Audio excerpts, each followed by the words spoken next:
నిదురలో నీ కల చూసి తుల్లి పడిన ఎదకి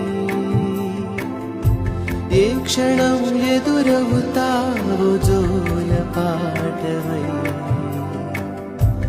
ఆకలని అడగక ముందే నోటి ముద్ద నువ్వై ఏ కథలు వినిపిస్తావో జాబిలం